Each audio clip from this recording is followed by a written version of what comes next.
You have been lied to. The world will tell you that failure comes from bad luck, bad breaks, or being born in the wrong place. That is a lie told to keep you quiet. The truth is harder. You fail because your mind is not fixed on your own path. You scatter your attention on the lives of others, on envy, gossip, small talk, and distraction, while your own work lies half done.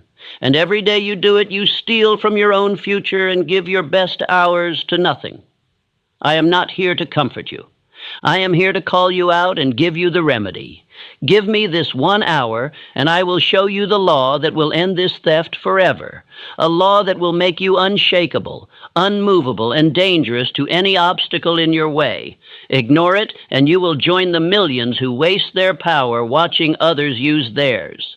If I asked you to list every time in the past week you let your mind wander to what someone else was doing, how they're living, what they've achieved, what they own, you would not want to say the number aloud, because you know it is high.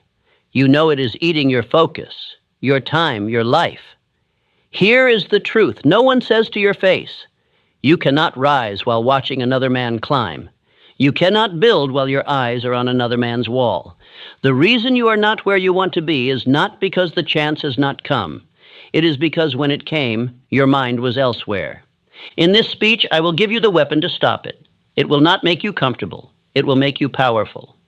If you have the courage to keep listening, you will walk away with the one habit that forces life to give you what you demand. Before we begin, we make a bargain. You give me your whole attention, and I will give you a method to secure freedom by keeping your gaze upon your own work until it yields. If I fail, you may cast my words aside. If I keep faith, you must act this very day, for delay is the ally of drift and the enemy of advancement. Men waste years by scattering their attention upon the lives of others, envy at their gains, gossip over their faults, idle praise that breeds no action, idle blame that mends no wrong. All the while their own garden grows weeds. Controlled attention is law, and the law rewards only those who obey by fixing it where it bears fruit. I command stillness. Close the door. Drive out every interruption. Put a clean sheet before you and a pencil in your hand. Let no errand, no voice, no wandering thought break this hour. Attention is coin. Divided attention purchases nothing. If you spend it on two things at once, you will own neither when the hour ends. There are pillars that support the mastery of self-focus. They are definite chief aim, controlled attention, accurate thinking, decision and persistence, auto-suggestion, organized planning, going the extra mile, and tolerance. Without these, the mind runs like an untamed horse.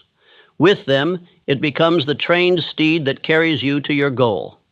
Our theme is not the defeat of a rival, but the mastery of oneself.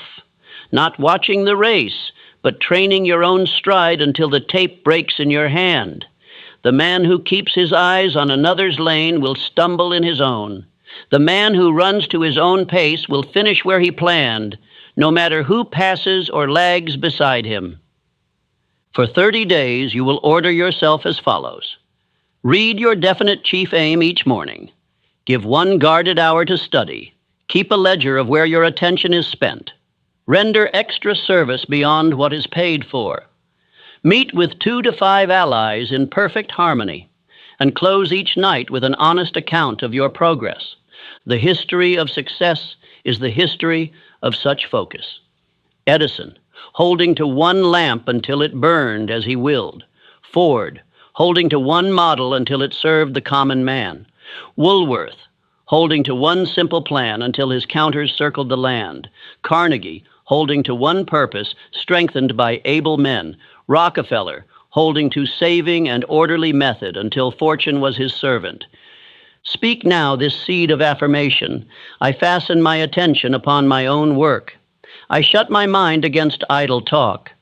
I advance daily upon my chosen aim. Let these words be the chain that holds your focus to its post. Every repetition drives the stake deeper until your attention stands fast against wind and noise. Controlled attention is the habit of holding the mind upon one subject until it serves. It is the deliberate act of fastening thought upon a chosen object, to the exclusion of all that does not aid its attainment. It is the opposite of drifting, which lets the mind wander from task to task without direction, spending energy in many places and gaining nothing in any. The drifting mind is like a candle in the wind. Its light flickers, its flame shrinks, and at last it is snuffed out by the first strong gust. The controlled mind is like a lamp behind glass, its flame steady, its light constant, its heat directed. The man who cultivates this habit bends circumstance to his will, while the man who neglects it is bent to the will of circumstance. Controlled attention begins with definiteness. The mind cannot hold what is not clear. You cannot keep a fog in your grasp. You can only hold a solid object. Your written chief aim is that object. It is the lens through which the rays of your thought are brought to a single point. Without it, attention scatters. With it, attention focuses into power. Many men believe they have controlled attention because they can work hard for a short burst. But controlled attention is not a sprint. It is the steady march of thought in one direction over many days and years.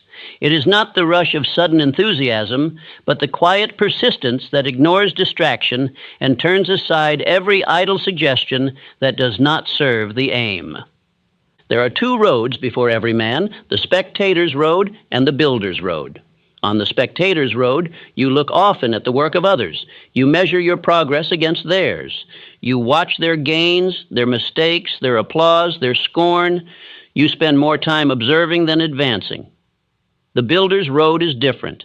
You measure your hours by the steps you have taken toward your own aim, and the only applause you seek is from the man in the mirror.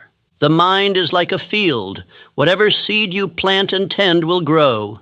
Attention is the act of tending.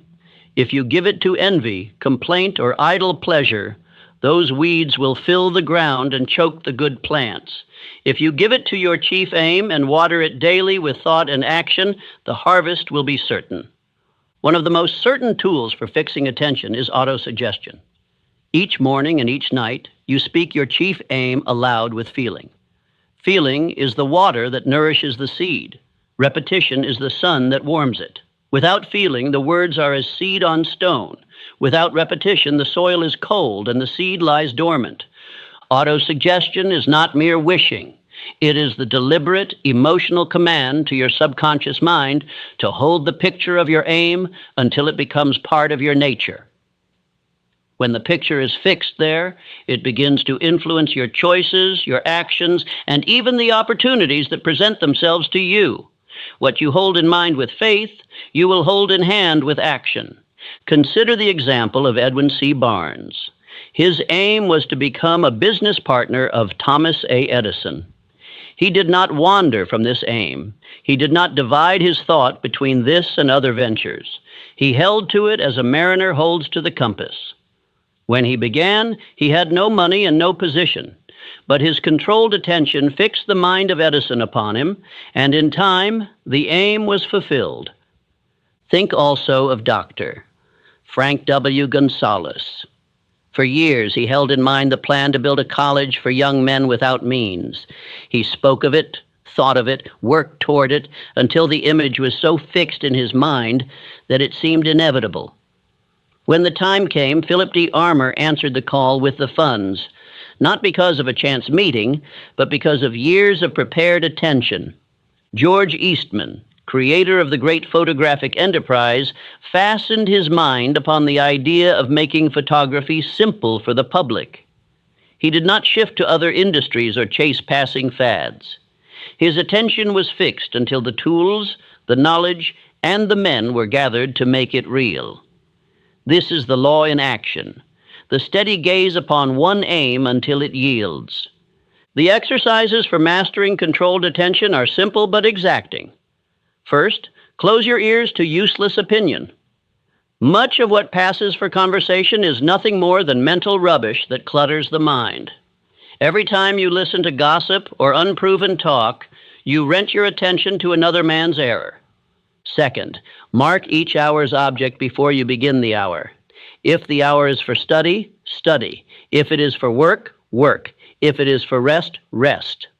The habit of knowing what you will do before you do it is the habit of a commander, not a servant. A man who begins an hour without a purpose begins a journey without a destination.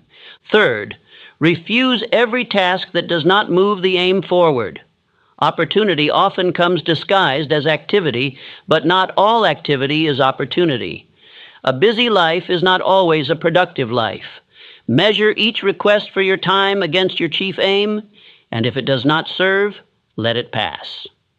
Fourth, welcome every task that does move the aim forward, no matter how small or unglamorous it may seem. Many men fail because they wait for the grand occasion and ignore the small step.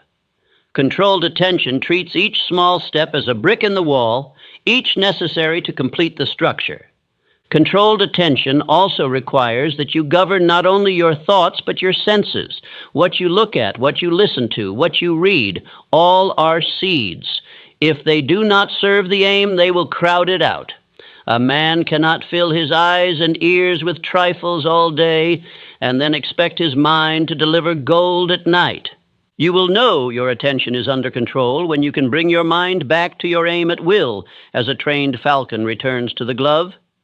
At first it will stray often. The untrained mind is restless. But each time you notice it has wandered, call it back without delay. Each return strengthens the leash until the habit is fixed. The value of controlled attention is not only in the results it brings, but in the man it makes. A man who can hold his mind where he wills can hold his tongue when he must, can hold his course when storms come, can hold his peace when provoked, can hold his courage when others falter. These are the qualities that mark the leader. Speak these affirmations until they are your own. I attend to that which advances my aim. I govern my eyes, ears, hands, and hours. I return my thought to my purpose as often as it strays. I refuse all that does not serve my chief aim.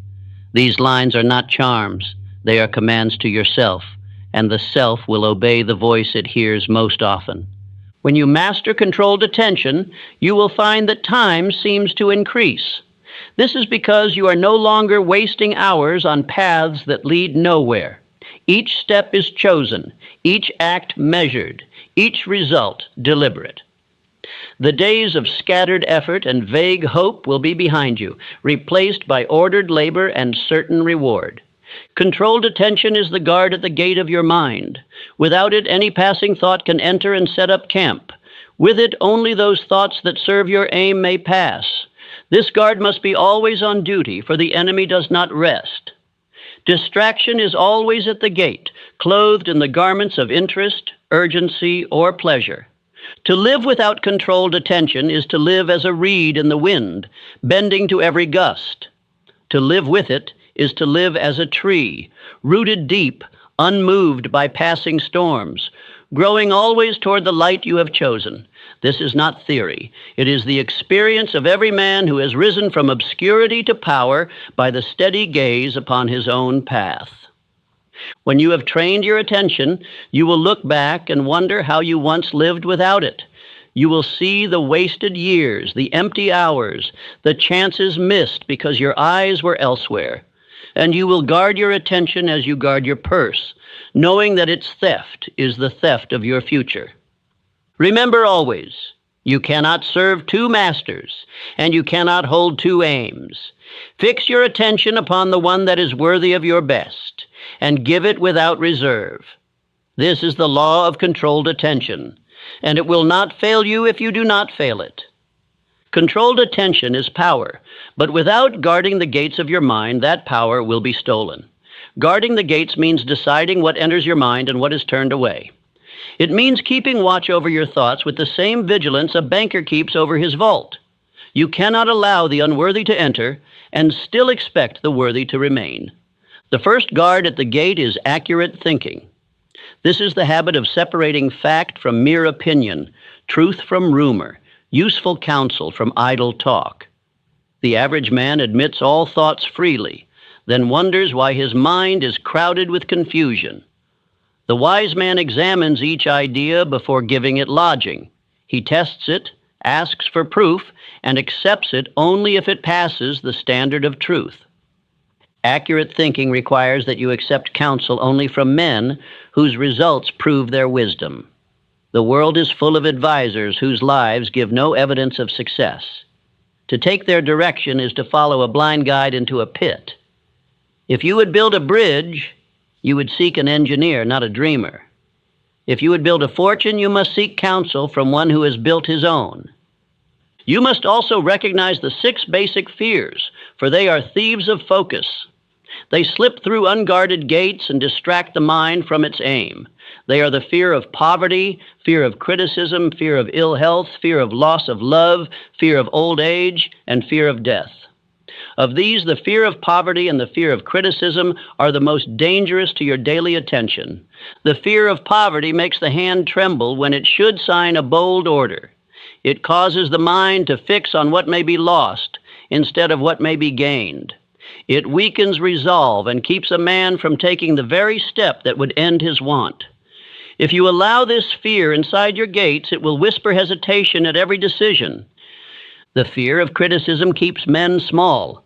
It persuades them to hide their aims, to water down their plans, to avoid any action that may draw comment. This fear diverts attention from the aim to the opinions of others. A man ruled by it looks sideways at every step, fearing who may be watching. You cannot keep your gaze fixed on your goal while glancing over your shoulder. Comparison is the tool by which these fears grow. When you measure yourself against another man's pace or possessions, you invite doubt and resentment. Both are weeds that grow quickly and choke the plant of purpose. Your only measure should be against your own aim and the plan that serves it. To guard your attention, you must also guard your environment. Your surroundings influence your thoughts more than you may admit. Companions of courage will stir your own courage. Companions of complaint will sap it. Rooms of order encourage order in the mind. Rooms of clutter invite confusion. Hours of quiet allow reflection. Constant noise drowns the voice of reason. I command you to remove one weakening influence from your environment each week. It may be a habit that steals your time, a voice that feeds your doubts, or a place where nothing useful is gained. In its place, add something that strengthens you, a book of sound principles, a man of strong will, or a setting that encourages thought. Tolerance is another guard at the gate. An open mind to truth allows useful ideas to enter. A closed mind to gossip keeps harm outside. The intolerant man who refuses to hear because the voice differs from his own may shut out the very idea that would have secured his aim.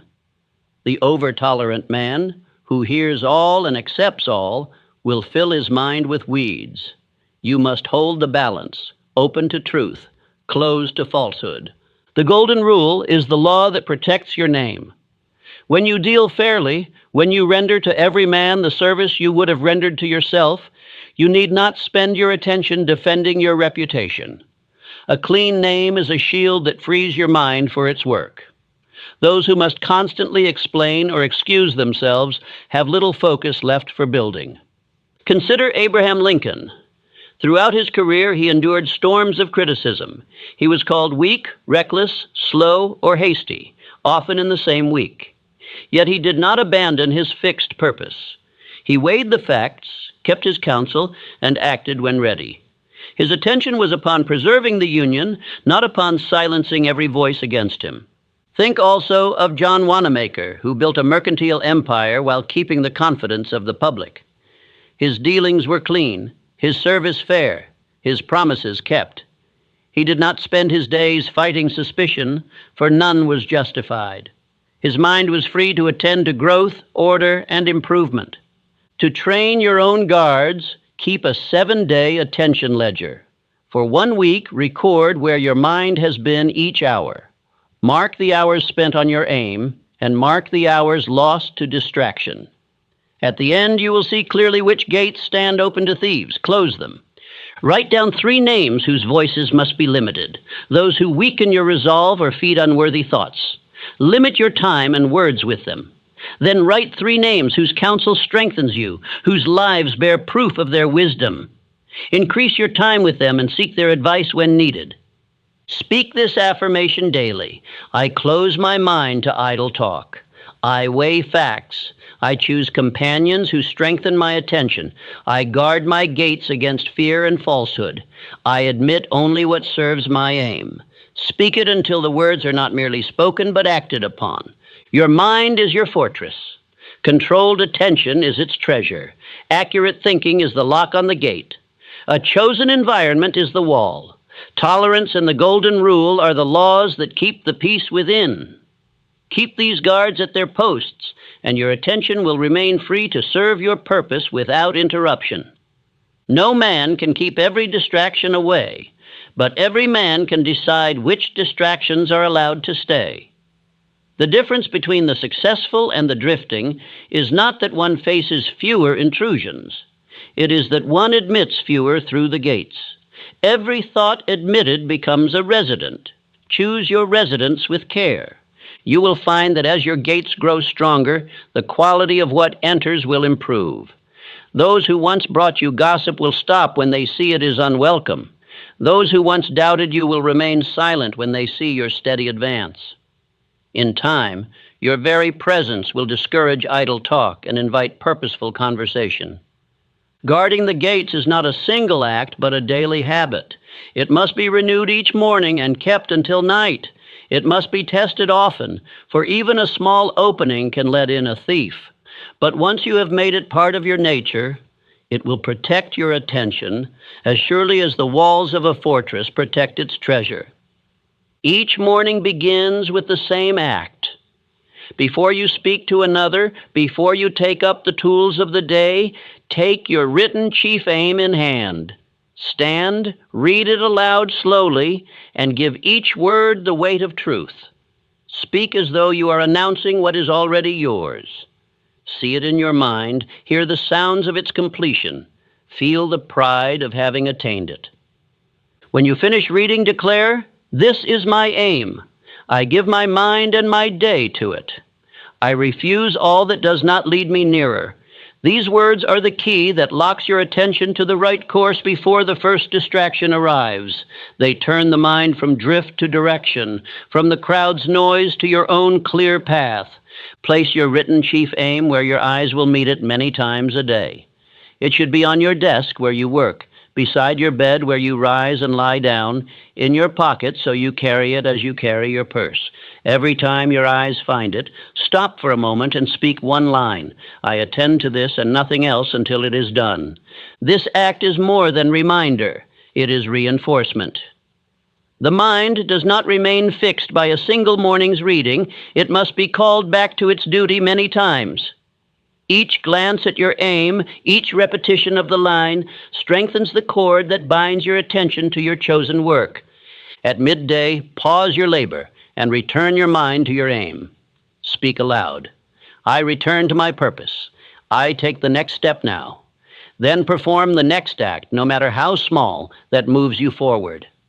If it is a letter to be written, write it. If it is a call to be made, make it. If it is a sum to be set aside, set it aside. In this way, no day passes without progress. When the day is done, take your chief aim again into your hand. Read it aloud with the same conviction as in the morning.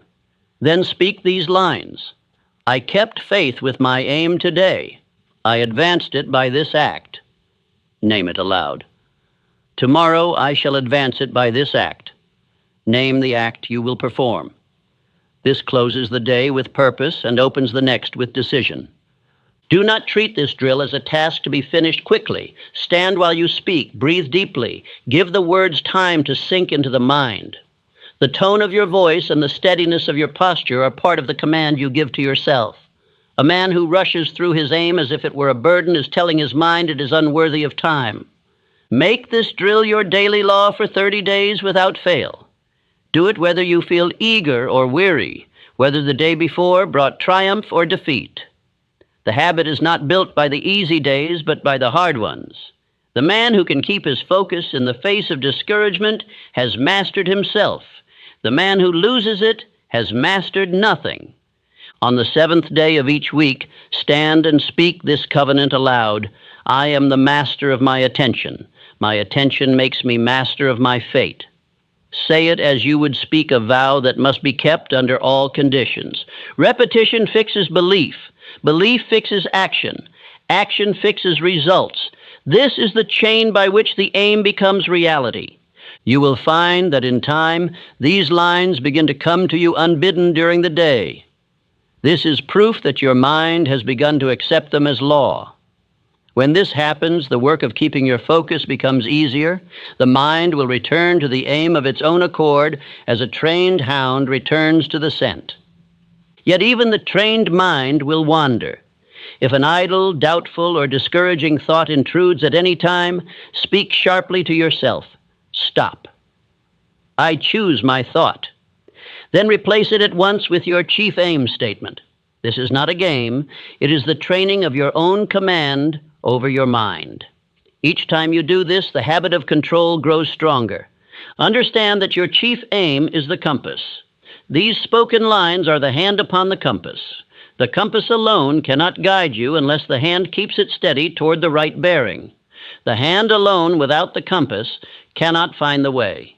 Together, they keep your course true, no matter how many storms or currents you meet. Do not expect the world to honor your focus. Many will try to turn your eyes to their concerns.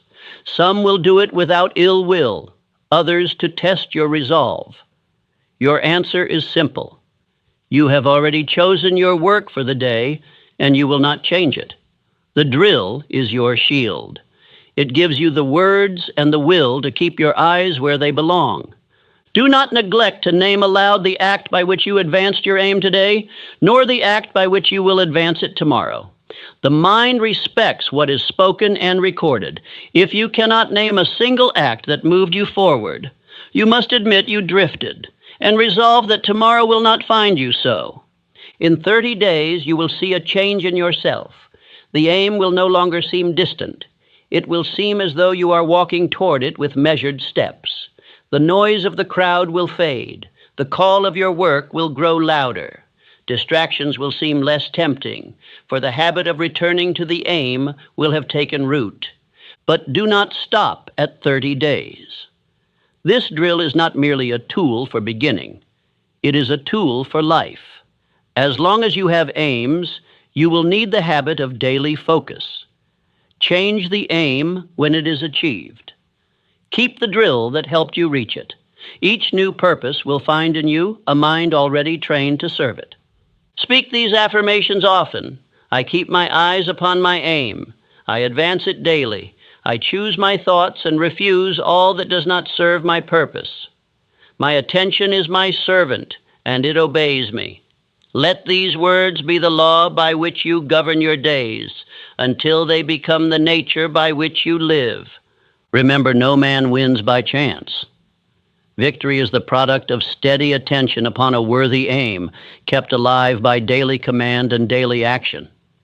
This drill is the method by which you give that command and perform that action. Use it faithfully, and it will give you more than the aim you now hold. It will give you mastery over the one tool that governs all others, your mind. Controlled attention without ordered action is like water held in a cup that never reaches the soil. It remains unused, growing stale. If your aim is the compass and your focus the hand upon it, then your ordered day is the ship that moves. It must be built with a plan, manned with daily duties, and steered toward the harbor you have chosen. Organized planning is the art of breaking your aim into daily acts that can be done with certainty. Without dates, plans are wishes. Without a schedule, the best intentions drift into the night with nothing done. Each morning, before you begin, set your day in order. Know what will be done first, second, third, and last, and why each act is worthy of your hours. Begin your day with the act that serves your aim most directly. Do not allow lesser matters to crowd it from the morning, for the morning is the mind's strongest hour.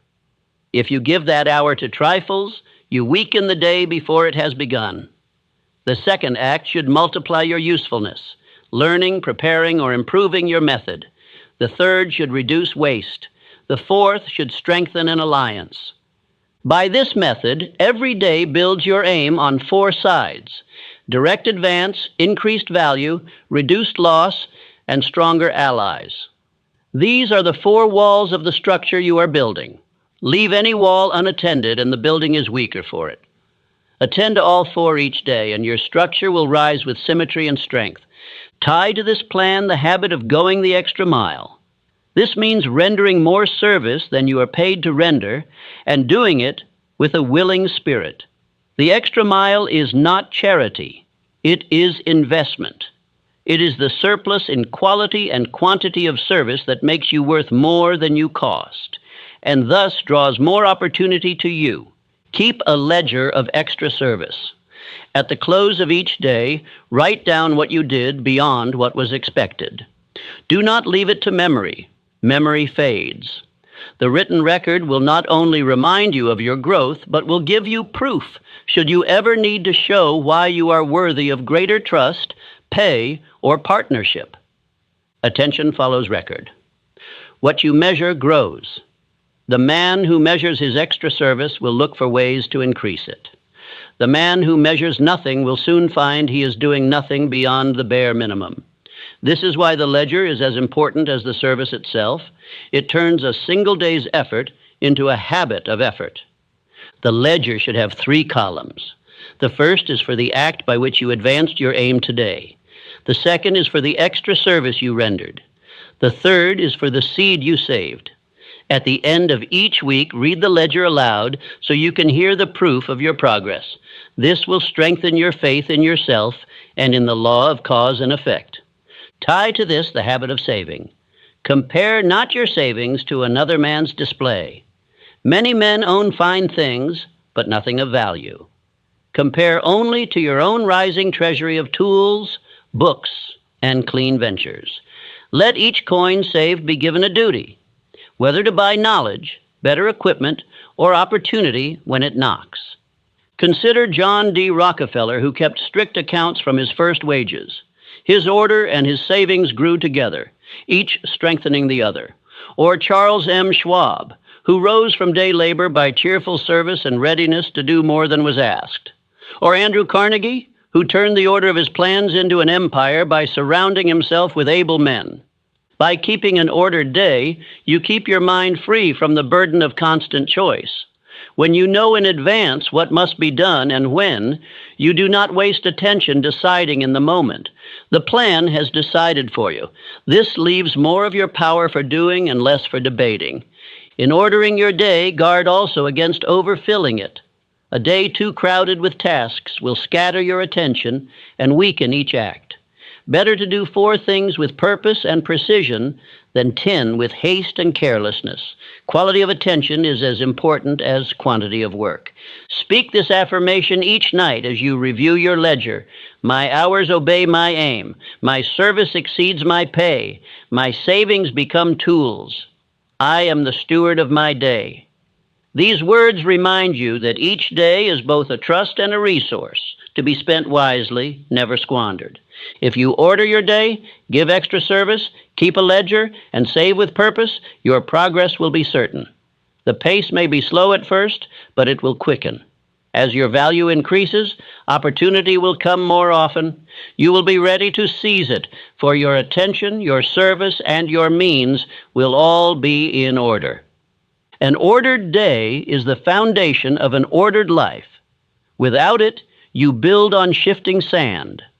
With it, you lay each stone upon solid ground, and the structure will bear any weight the future may place upon it. The man who orders his days commands his life.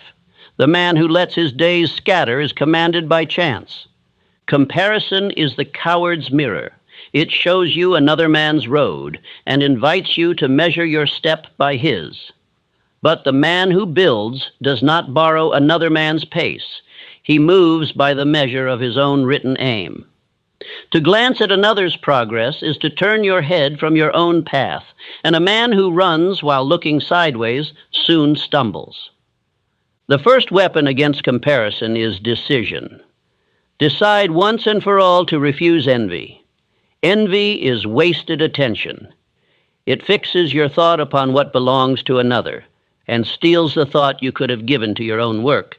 A man who has decided to shut the door on envy will find more room for ideas, plans, and action that serve his aim. Decision must be renewed often, for the world will tempt you to break it. News of another's gain, gossip of another's success, the sight of another's possessions, these are the baits that draw the mind away. You must answer each with the same firm resolve. That is his road. My eyes are fixed on mine. The second weapon is persistence, long obedience in one direction. Many men begin with decision but do not endure. They are steady until they see another man's apparent shortcut. Then they change course, seeking a quicker way. In doing so, they abandon the momentum they had built. Persistence keeps you moving until the road you chose brings you to its end. Persistence quiets the itch to watch other men. When your hours are full with advancing your own aim, you have neither time nor hunger to study theirs. Work is the best cure for envy. A man cannot pull weeds in another's garden when his hands are full planting in his own. Consider Henry Ford, who held to the purpose of building a car for the common man. Critics mocked him. Rivals built luxury models for greater profit. Advisors urged him to change his market. But Ford persisted, and in time, the world came to his price and his design. He did not measure his progress by theirs. He measured it by his aim. Think of Thomas Edison, who passed through thousands of trials to perfect the electric lamp. Others claimed to be closer to success. Others mocked his method. Others gave up entirely. Edison kept his eyes on the single problem until it yielded. Had he stopped to compare his pace to theirs, he would have wasted the very hours that brought his victory. Abraham Lincoln bore storms of criticism, insult, and doubt. He faced rivals in politics and enemies in war. Yet his attention was not upon silencing every detractor. It was upon preserving the Union. His persistence in that aim, despite every voice to the contrary, made him one of the most enduring leaders in history. To practice these weapons, take one hard decision before noon each day. Do not let it be forced upon you by chance. Choose it with purpose. Then keep one labor in place for 90 days without change. Let the repetition forge persistence in you as heat forges steel. Do this even when tempted to abandon it for something more exciting. Remove one voice of discouragement from your life. It may be a person, a book, a habit of listening to certain talk. If it weakens your decision or shakes your persistence, it must go. The courage to walk alone is the courage to part with what drags you backward. Say aloud this affirmation each morning. I decide now. I never quit. I keep my eyes on my own road. Let it become the shield against the glances that would turn you from your aim. Speak it until your mind answers to it without hesitation, until it is not merely a sentence but a command you obey by nature. The courage to walk alone is not the pride of thinking you need no one. It is the strength to walk your road even when no one walks beside you. Allies are valuable, but their presence or absence must not decide your pace. Your aim is the contract. You are bound to it whether the road is crowded or empty. Comparison is a thief that dresses as a teacher. It pretends to offer lessons from another's success, but it steals your attention in the process. If you would learn from another man, study his principles, not his pace, his methods, not his milestones. Then return to your own work, richer in wisdom but unchanged in course. The man who is free from comparison is free from the crowd's approval and the crowd's scorn. Both are shackles. The same voices that cheer you today may jeer you tomorrow. To be moved by either is to be a puppet of public mood. Fix your reward in the attainment of your aim, and you will not be swayed. Your road will have seasons of slow progress and seasons of rapid gain. In slow seasons, comparison will tempt you to despair. In rapid seasons, it will tempt you to pride. Both are distractions. Keep your pace steady, your head level, your eyes forward. Measure only by the plan you wrote and the steps you keep. Every man who has done great work has walked for long stretches without applause. This is the test. If you can keep your focus and your labor through the silent miles, you have the courage to win. If you require constant notice, you will stop when the crowd turns its eyes elsewhere. Make it a rule. When tempted to compare, return to your aim. Read it aloud. Name the next act. Perform it at once. This breaks the chain of idle thought and returns you to the work that matters. A mind returned to its purpose is a mind safe from drift. In the end, the race is not against other men. It is against the wasted time you might have spent on them. The man who keeps to his road with decision and persistence will pass every distraction and reach the place he set out to find.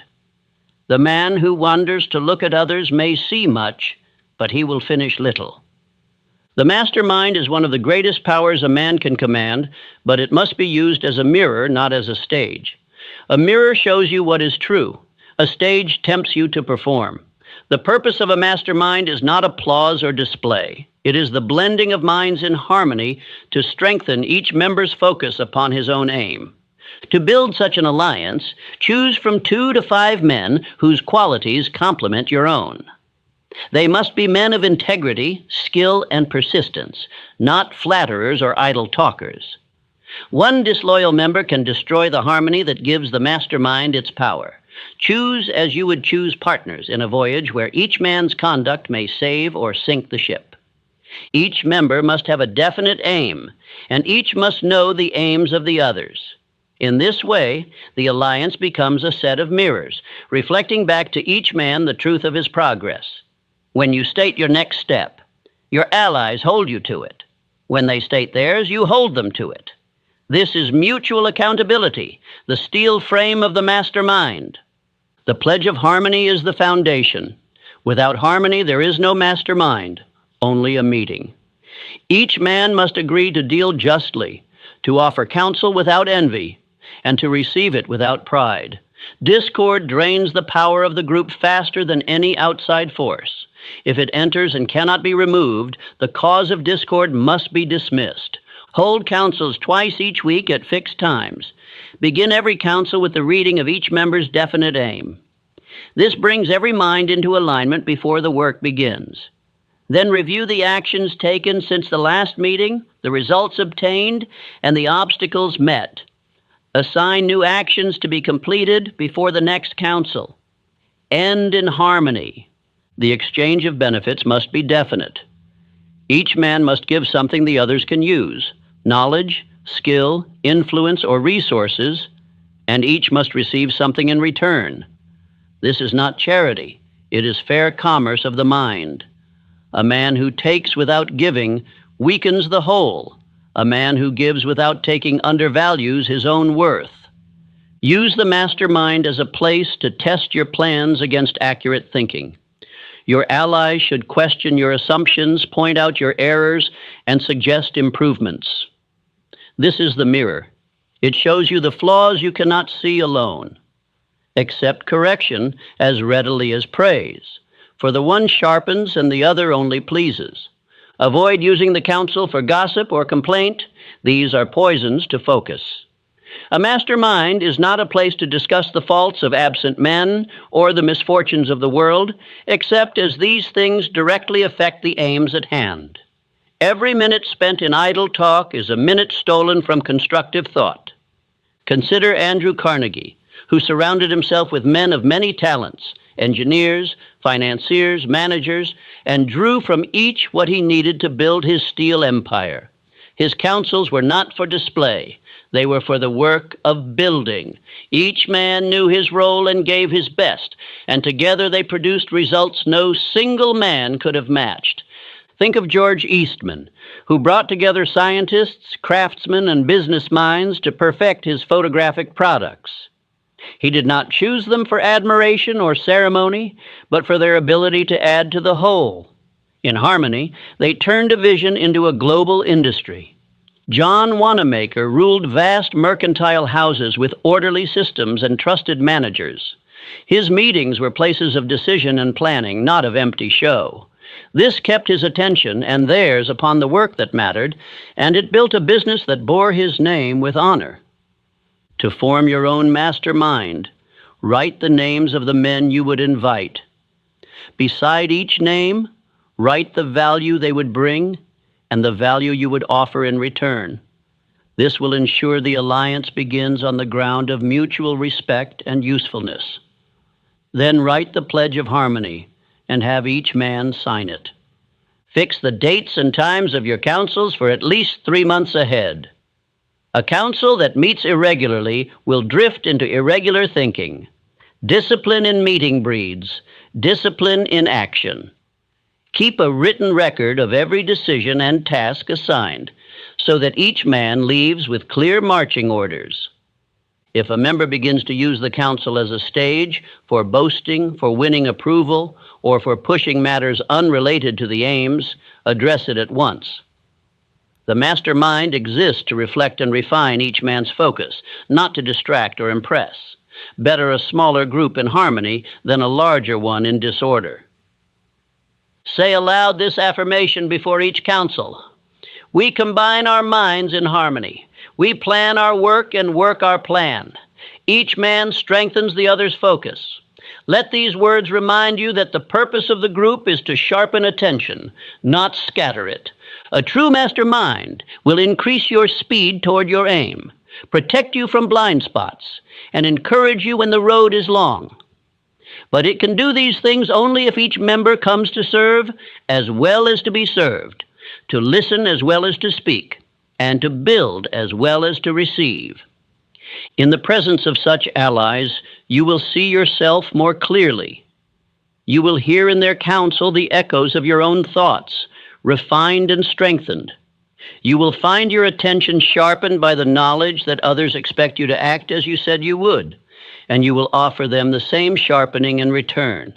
This is the mastermind as a mirror, honest, exact, and reflecting only what is there. Use it to keep your gaze upon your aim, to measure your steps, and to see yourself as you truly are in your work. Resist every temptation to turn it into a stage, for the moment you do, you will trade truth for show and progress for performance. You now hold the plan. You have the aim to guide you, the drill to keep your eyes upon it, the guards to protect your mind, the order to govern your day.